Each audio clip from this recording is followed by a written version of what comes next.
What's your fault like? Yeah, I can go back a little bit. There's actually a good period of overlap because me and Alex kind of turn up at like the same time in esports. And so, I was doing community writing, essentially blogging for a Counter-Strike source blog called Source Junkie. That was like where I got my start. And I went from that to Cadred, and then they were becoming official coverage partners of the CGS. There was some conflict I had with Cadred, and so I quit and went to Gotfrag, and Gotfrag were the anti-CGS NA based. I mean, they were owned by LG, right? So it was the main rival. Exactly. And so what was going on there was basically when CGS came in, Scott Valencia and all those guys, they essentially bribed. There's no other way of framing it, and Duncan can attest to this. I believe he was one of the journalists they also attempted to bribe.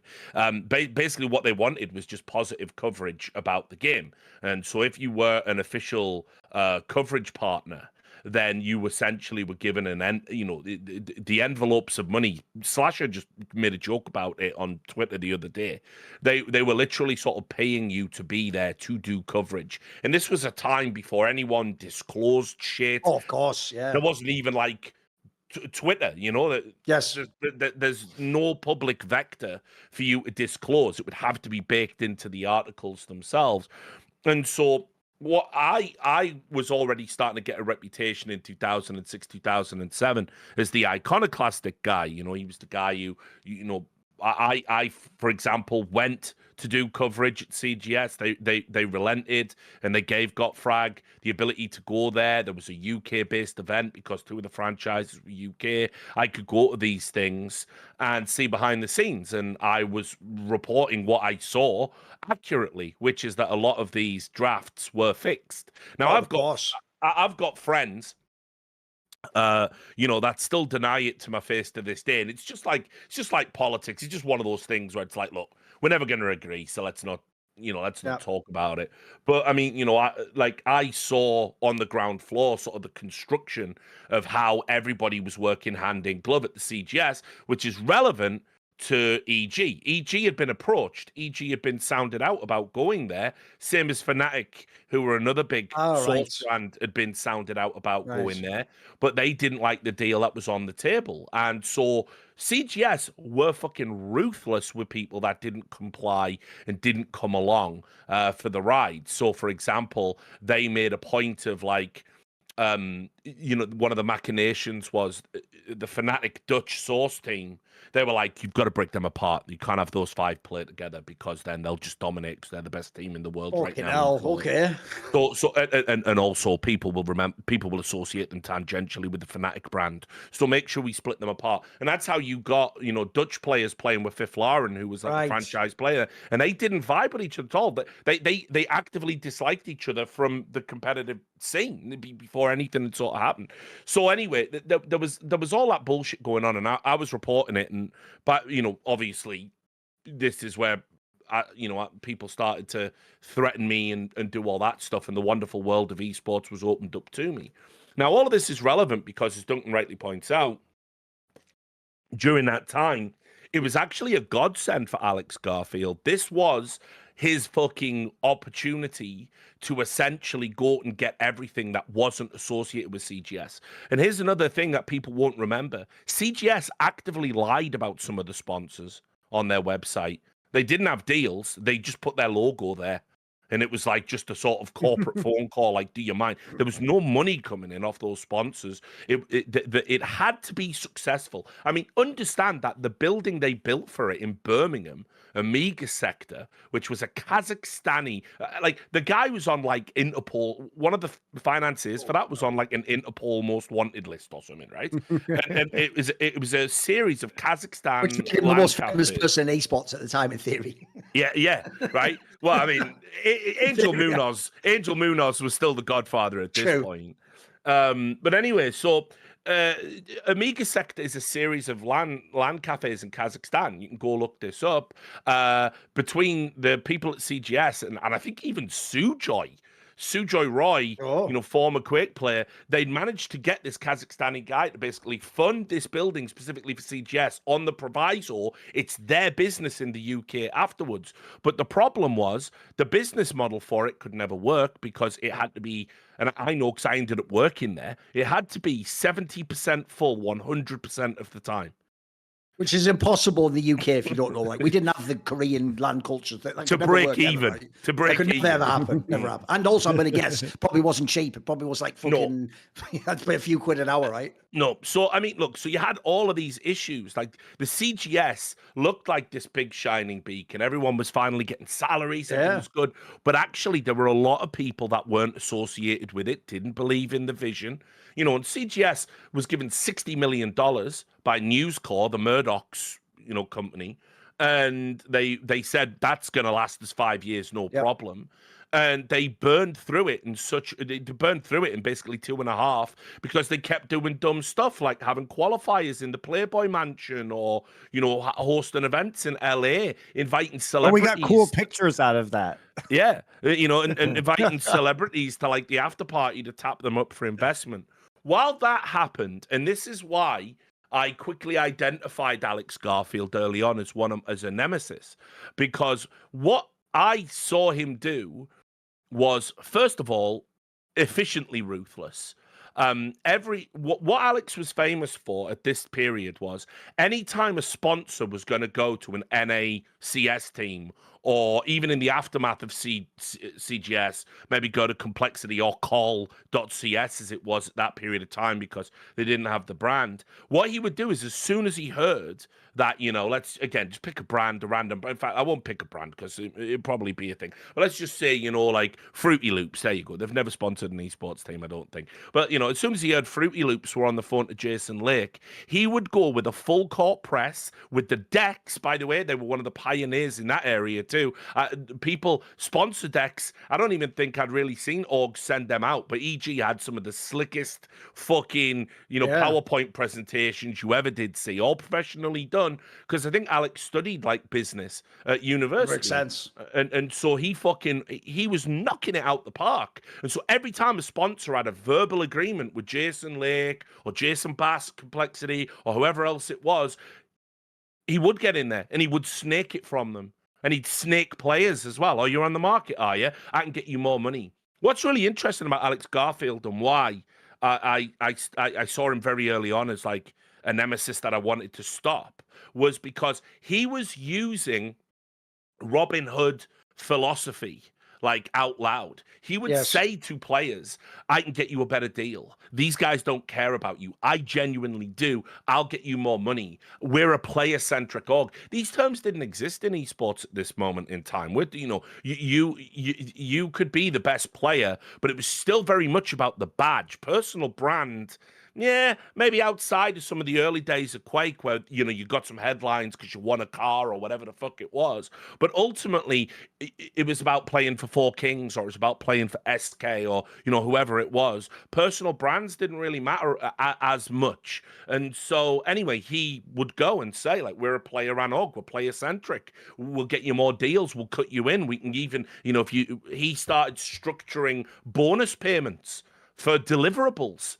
Alex Garfield was a progenitor of all the influencer culture that eventually came in. And so understand, here was someone that was being, in my opinion, shady and snaky and not caring about the ecosystem. He wanted it all for evil geniuses. All the gold, all the sponsors, all the attention, all the players. But also on top of that, he was sort of bringing players along for that. So it made it, it was completely non-viable for them to even give anyone else a chance. And so ultimately, over time, the ruthless efficiency that Alex applied to his business basically meant Evil Geniuses became the only show in town in NA.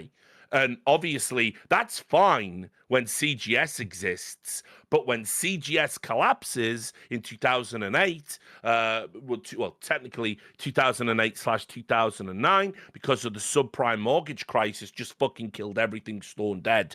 CGS would have died without that, but that was why they literally closed the league down and told everyone via email the same day. you know. But basically, he did all of that mid here while the sun was shining on somebody else, and then they came back to NA Esports and went, right, well, surely we can get sponsors and that now. Well, no, you can't. Alex has got them all. Why would I go to Checks Notes, Call.cs? Why would I go to second gen like Team 3D, whatever was happening there? And if you look actually at some of the orgs that were active at that time, across all of across esports, it's a fucking wasteland. Evil Geniuses somehow used the CGS by basically not backing that horse to basically parlay it into becoming the number one organization in NA. I think it also helped that EG was focused on games that weren't a part of the CGS, right? Because in the CGS, it was what? Counter-Strike Source, like a couple racing games, Dead or Alive 4. What else was I can tell in you CGS? exactly, yeah. Source, it was Source, FIFA, Dead or Alive, Need for Speed, what was the driving game? Project Gotham Project Racing. Gotham, there you go. Yeah, and FIFA. Did we say FIFA? Yeah. So I mean, it was male and female beat 'em up also. So yeah. And they had one, a male and a female on Dead or Alive. So I mean, it was like, and also as well, the format was, as we've joked about before, it was a team effort. So all your team, all your franchise had to play, and it was MR9 in Counter-Strike Source. So if you got first to 10, in other words, so Americans could understand it. And they did that, but if each round you won over the top, so if you won 10-2, that was 8 points. But then obviously what would always happen was if your fighter was shit and they got fucking dusted 5-0, you just lost 5 immediately. Yes. And so I think the racing one was the best one because you always come first place in that one, right? So whoever comes first just gets all the points. So the joke is it never worked. Yeah, it's exactly. So ultimately, all of the artifice around the drafts and who built the best team and all that was academic, really, because having a good Counter-Strike team didn't mean that much. In fact, the real tech was, to probably have the best fighter that you could get and the best racer that you could get. Yes. So, but anyway, yeah. So, my point is that with the games that CGS was focused on, there were a variety of other games that were on the up and up at the time, and especially games that would eventually become more popular that EG was more interested in signing. There were no Blizzard games, even though Blizzard during this time period was hugely popular, right? Well, what's also interesting is the one area where it sort of looked like EG might have something to do with the CGS was when they went into WoW Arena. Because people forget, CGS ran a World of Warcraft Arena tournament. I think Joe Miller and Too Good did the commentary for that, if memory serves me correct. Could be wrong there. But anyway, they did a one-off sponsored by Dell, probably not a real sponsor. They did a one-off World of Warcraft Arena tournament in 2000, and that must have been 2007. And EG were in WoW Arena in 2007. So I mean, they were adjacent to it. But you're right, because they didn't believe in the vision, and because Alex had been sounded out. They would have had a franchise like, I don't know, the LA Geniuses or, something like, it would have been like that. He didn't want to go with that. He didn't believe in CGS at all.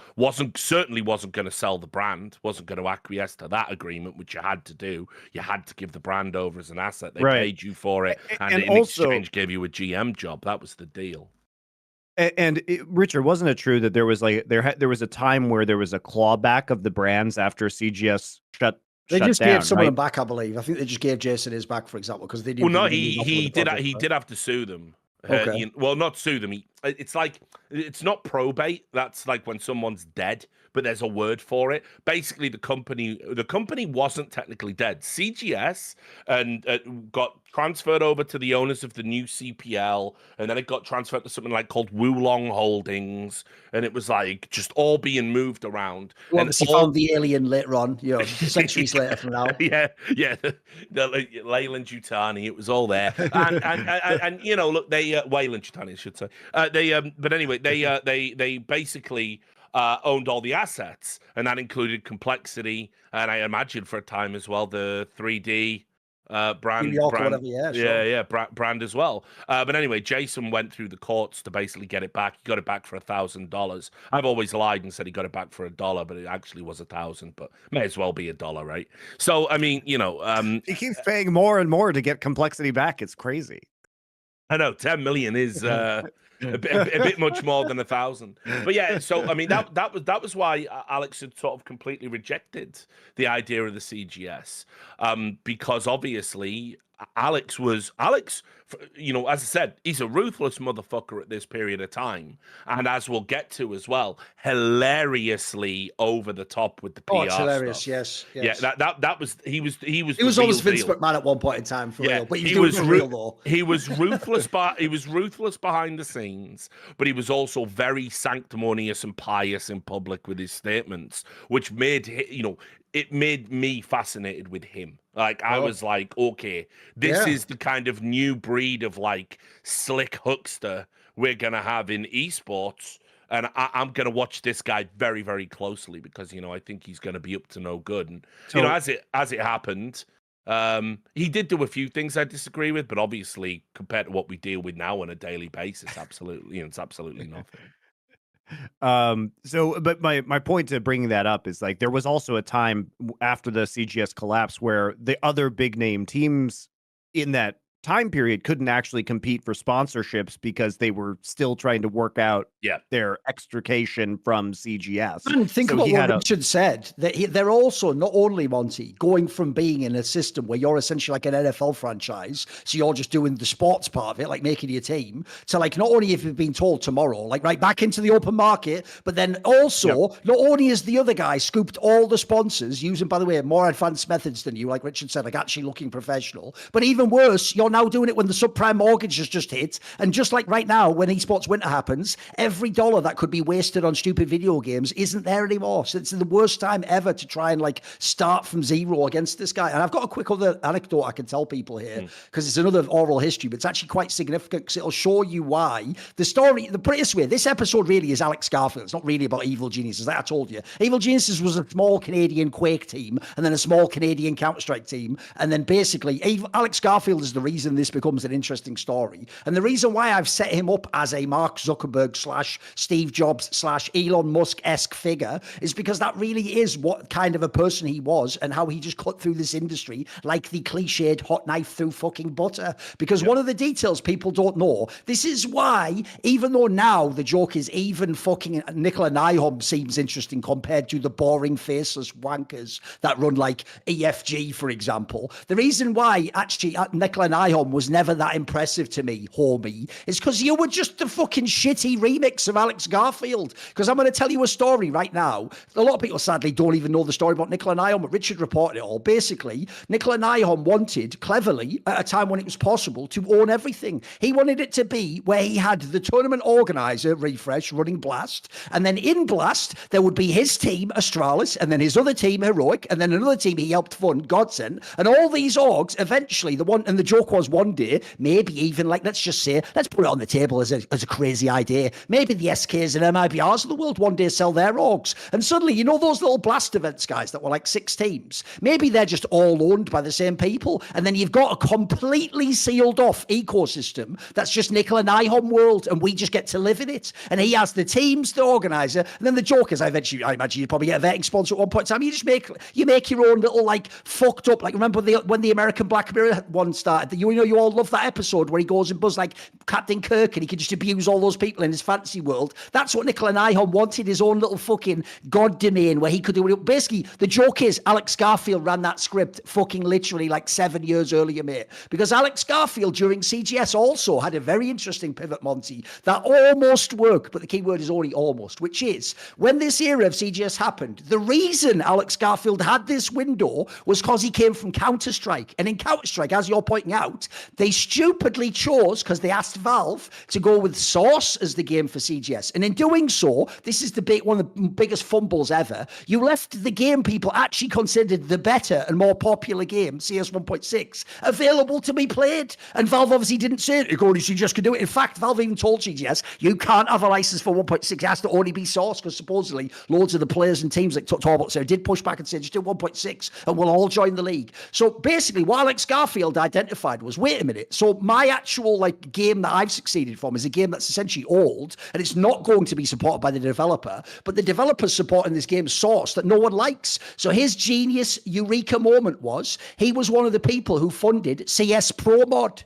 Now, you're going to go, I don't remember CS Pro. That's the problem. Basically, he funded people to code a literal version of CS 1.6 in the Source engine. So basically, what everyone had been told for years, including dickhead people like K-Sharp were always telling me, because they were friends with fucking Valve devs. That's right, dick faces. You're all going, well, do you know about Valve? I knew shit about Valve from 2006, you fucking rat. You've never contacted a Valve person. You've just read a shit comment by someone with a Scottish surname on Twitter, and you imagine that means you know what Valve does. By the way, those wankers weren't even there when I was around. So basically, Valve famously used to always say, we actually tried to make Source like 1.6. It just can't be done. Well, what ProMod proved, because I've played it, there was a beta version of it that was made, was they reviewed it. They literally did what it said on the tin. They just made Source feel like, for example, when you fired the M4A1S, it felt like the CS 1.61. So it was like, holy shit, wait a minute. Because the dream Alex Garfield had was, we obviously need a newer game, because I'm going to these sponsors and they're telling me, like, wait, am I sponsoring this old blocky game, 1.6? That's not really that,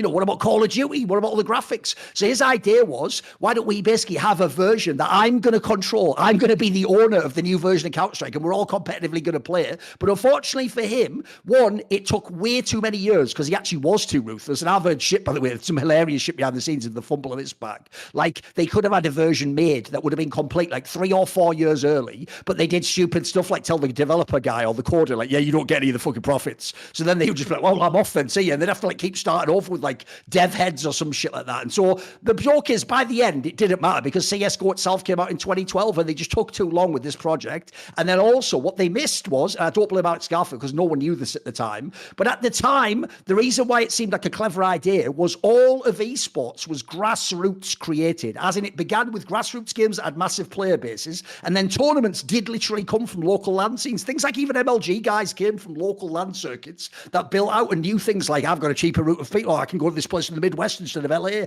and get a cheaper venue or whatever. And so basically what Alex Garfield didn't know, unfortunately, with the Pro Mode thing was, because now we're coming into 2010, 2011, 2012. This is the era when esports just becomes about, does the game dev support your game or not? So if the game dev does, like Riot Games, famously Riot Games came in and told people like ESL, we'll just give you all the prize money. Then they came in and told the teams, put a team in LCS, we'll just give you the fucking salaries for them. So unsurprisingly, when you do this, same with CS, obviously eventually there was going to be the majors and all that. The real problem was there was never the moment Alex Garfield presumably hoped would happen of right, are we going to switch from 1.6 to Alex Garfield's Pro Mod or CSGO? There was never that conversation. It was just, we're switching to CSGO. That's it. And so basically this Pro Mod thing never went anywhere. But I do think what's key about it is it shows that he was not just a guy who did some cool deals in a business room. He's actually a person, like I say, who had incredibly ambitious scope of ideas of what he thought esports could be. And in this scenario, he essentially wanted to be the God Emperor of it all. Like I say, he really did attempt this way before Nicola Nyom. So what I think that'll show you, and by the way, the reason this leads into now the other stuff that we can all talk about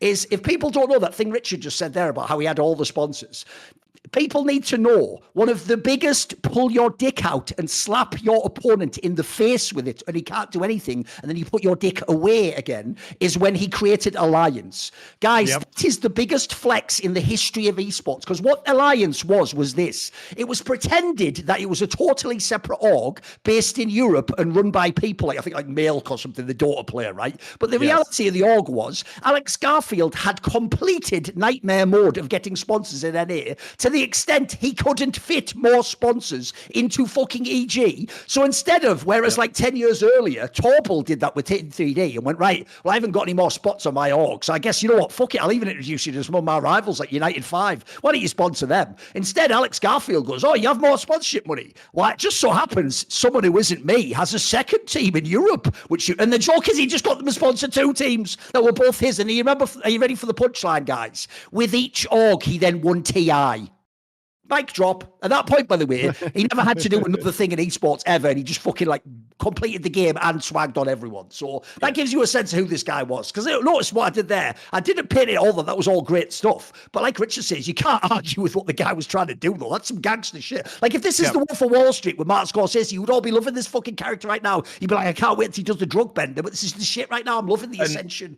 And you know, look, like obviously it came at a cost in the sense that, you know, one of the reasons why, you know, EG sort of have at various points been actively disliked by a lot of people is no respect for the broader ecosystem, right? Which is something everyone always pays lip service to, but, you know, no one actually really follows through with it. Like everyone says, oh, we want healthy competition.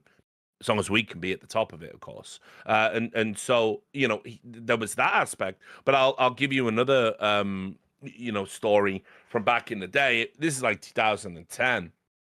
Obviously, they went on to have the Loaded brand. I think they moved that into being like a talent agency eventually. But like Loaded was an esports org as well. And basically, Evil Geniuses wanted the Heroes of Neweth team and some of the staff and the brand, but Loaded had a Counter-Strike team, a Call of Duty team, a Quake Live team, World of Warcraft players. And so what Evil Geniuses did is they just acquired Loaded, asset stripped it. They took all their sponsors, all the managers that they wanted to have, and the Heroes of Neweth team, which was very good at the time, and they let everybody else go. And by the way, that deal was done behind the scenes, that if you go and look at some of the statements around the acquisition, the players are like saying, well, we didn't know that was coming at all. And so, you know, look, but also one of the EG were great at controlling the narrative. You know what they did when they did that? They were a serious esports org that produced press releases, and they sent it to Reuters and the Associated Press. So what came down the pipe was, isn't it wonderful that we're bringing in Brandon Freytag into Evil Geniuses, and the Heroes of Neweth team that has done so well will be part of our successful, and their partners will be... Not a single word mentioned about the people who were cut. And of course, that doesn't appear next to any of the quotes when they're going to, you know, news writers and saying, yeah, we didn't know it was coming. Like, just a masterclass in, like, if you've got to be a bastard to succeed, you do it like this. And so, you know, there's tons of stories like that from that time period where basically he got what he wanted all of the time, and it always benefited him and EG, and everyone else be damned. I can tell you a very brief personal anecdote without revealing like any super scandalous element that just shows you how I actually also can mirror what Richard said. When I saw this guy initially make these moves, initially I was just like, God, maybe that's just a shrewd business move, or maybe he's even a true believer. Maybe he just does love Counter-Strike and he wants like CS 1.6 in source. By the way, that would be a very great angle to sell to me. But I very quickly noticed through press stuff that he was also someone who was incredibly controlling. So I also gave the Steve Jobs example of media and what people ever said or did, and in doing so, by the way, one of the first org owners also to do like reprisals if you ever leaked anything or had news he didn't like. And I can tell you, one of the best examples I ever saw was I once had an incident where basically I was discussing, let's say, like something to do with one of his players. And I noticed when it was just between me and one of his players, and I was talking about something, he was incredibly rude. He was very standoffish. He even basically like disrespected me as a professional and sort of implied that, like, you know, I was taking myself too seriously with the whole journalism thing. I would ironically say that to a journalist, by the way, but yeah,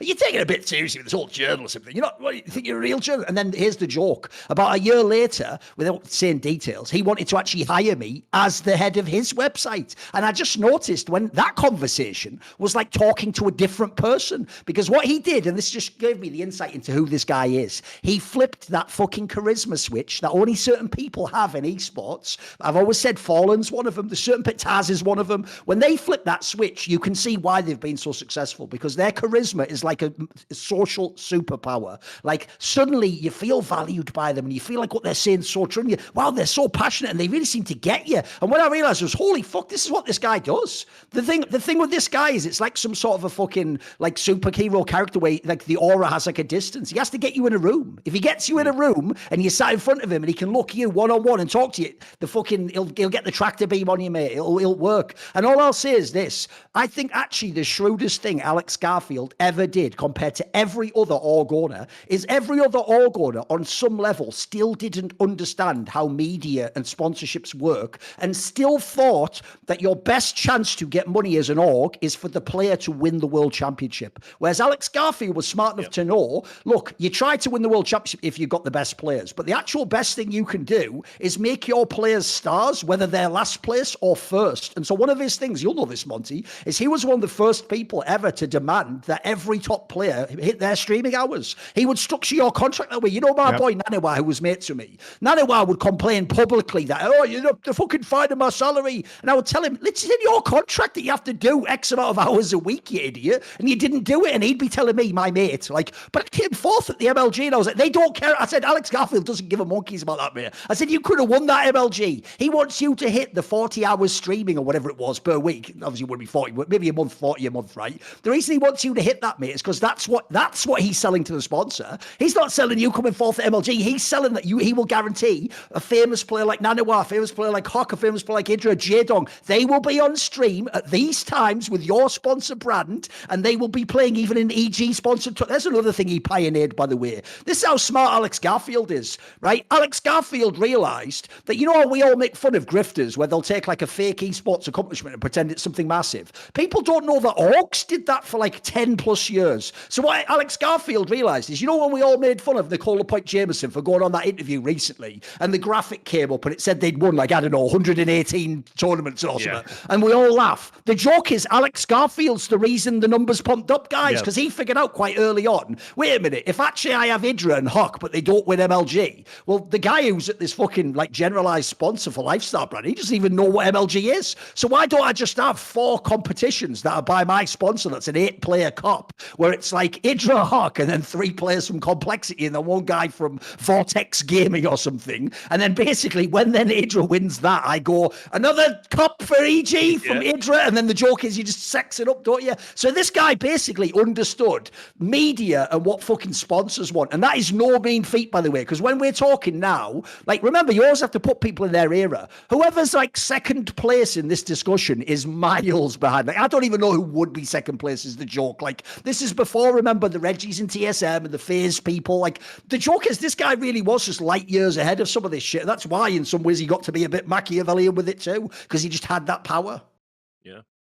And just to, again, kind of like another area that they were like so far ahead. The news, and this is speaking from a journalistic perspective, which was kind of, again, you know, most of my work at that time period, if not all of it in esports. They were so, Evil Geniuses were so fucking vicious when it came to access. Like, if you had ever written anything, like, Alex absorbed it all. Like, he knew everything that you'd ever written, ever said. And yeah, he was very derisory of journalists. What he'd said to Duncan about, why are you taking this so seriously? He said it to me as well. You know, like, he couldn't understand why I would want to be inflexible on journalistic ethics. I guess, you know, what I would say about Alex there is, I mean, because I know, obviously, from talking to him now in the modern era, you know, we're all adults and, you know, we put all of this silly nonsense aside. He does have a huge respect for what I do, but obviously less so when it was raining on his fucking parade, right? And he was incapable of sort of seeing, you know, it's like you got to do everyone. I can't just give you a pass because you're evil geniuses. He sort of never got that concept. But I mean, I'm sure this happened. I'm sure this applied to you. I got blacklisted by EG like definitely at least twice, and it took a long time to sort of mend the fences. I couldn't interview them when I went to events. It was made abundantly clear, and Alex was on fucking speed dial for these decisions because there were a couple of events I went to. I thought I'll just chance it, like they're not gonna know. You know, if you get I the know right what you manager. mean, Richard. When you would ask, this is one of the only teams ever, I'm sure you can confirm this. Back in the day, maybe if the player's been told in advance he can't do the interview, you might say, I can't do it. But I know what you're talking about. This was the only They team used to ever call him up. You would have to ask the player. They would go to the player manager, who might even the joke be like someone we were going to invite on this show. They would go, I'll contact them. And then they'd come back to you like half an hour later, like you're saying, and say basically yes or no. And sometimes it was no, which is like no team operated that way back then. That's how you know what you say. It must have just been like Howard Hughes style, a direct line, like, do you say yes or no, sir? And then he tells them, he used to brief the manager. He used to brief the managers, no media work unless it's cleared by me. And so anyway, you know, like I got blacklisted on more than one occasion where he just told. And a lot of times, EG would blacklist people for dropping roster news because that was the thing. I was getting to the famous Slasher example. Obviously, you know, this was another thing. This is 2012, so we're all over a bit with the timeline here, but whatever. It's like we say, it's an oral history, a series of anecdotes to make you understand the ruthless efficiency of evil geniuses, the Alex Garfield story, how they rose. When it was even an applicable name too, by the way. At the time, actually, the name was a bigger, wasn't it? Yeah. Bro, absolutely. So, yeah, I mean, obviously, the big famous one was Slasher had leaked a roster move. Which player was it? Here's the thing. I'm almost certain because here's the problem. Jaedong move, right? We talked about this before, so I think we got it the wrong way around, though, Richard, because I said it was Jaedong, but I think it was Hawk, because I believe Hawk went before Jaedong, and I think, I'm not sure, but you can look this up, but I think it was like maybe that he leaked the Hawk one, but then in doing so, Alex Garfield got mad, and so later they made a deal, and he was allowed to like jointly release the Jaedong. I might have that the wrong way around. Yeah, maybe. Something like that. I remember, because I know at one point later, the Joker Slasher, I think, did work with him for an exclusive interview or something. So I can't remember what the one was, but the point is, yes, when Slasher broke like a giant roster move, the joke is, unironically, this is aged so poorly, Alex Garfield did sort of just say publicly, like, well, now you've just ruined my big announcement. Which I have to say, Richard, even back then, I was like, smallest violin in the world, you fucking cunt. I don't work for you. Why would I care about your big... What? And by the way, this is how bad esports was. You remember this, Richard. Not only, first of all, were people who, yes, now they're gone and we love them, etc., like in Control, people who have a massive conflict of interest, they would just themselves be weighing in like, I actually think journalists shouldn't do that. You should sort of just let us do everything. Like, the joke was he was like winning this media award. Do you remember this, Richard? Yeah, no, of course. So I remember exactly. So, you know, what he said was that basically Slasher was essentially taking food off their table by leaking it. He said it was the act of leaking roster moves and other announcements like that could kill businesses. It could get rid of sponsors. It was like he was talking about it like it was this cataclysmic practice. And this is the other hilarious part. And this is why, again, Alex Garfield was a fucking evil genius. Because where did StarCraft people get their news from if it wasn't fucking Slasher leaking it or a post on Team Liquid? Where did you go? Well, you went on the podcast, which was Inside the Game with DJ Wheat and In Control, right? And whose podcast was that, by the way? You mean, right? State of the Game. So was it State of the Game? Was it not called State of the Game? Was JP's? It was JP's State of the Game podcast. Was JP. Inside the Game was DJ Wheat. Fair enough. Okay, maybe it wasn't. So anyway, who sponsored that? Oh, it was Evil Geniuses.